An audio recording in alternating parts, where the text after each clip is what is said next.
4 number math আর 3 number math হচ্ছে same.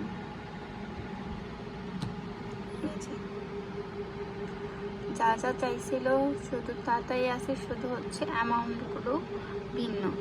End of the ইয়ারই তো হচ্ছে আগের মতো যা যা দেওয়া আছে হচ্ছে এগুলো লিখলাম, শুধু হয়তো ডেপ্রিসিয়েশনটা চেঞ্জ ছিল মেবি, আগেরটাই মনে হয় না, দেখি তো না ডেপ্রিসিয়েশন আছে, মানে সব মিসিং, এই জন্য হয়তো স্যার এটা দেয় না। আচ্ছা যাই হোক, ওকে যা যা বলা আছে তা দিলাম। তারপর হচ্ছে লিস্ট বের করব, list payment, tax rate, net cost, এটা থেকে এটা বাদ দিব। তারপর হচ্ছে গিয়ে বিতে অ্যামোর্টাইজেশন শিডিউল করব, ডেপ্রিসিয়েশন এইভাবে বের করব।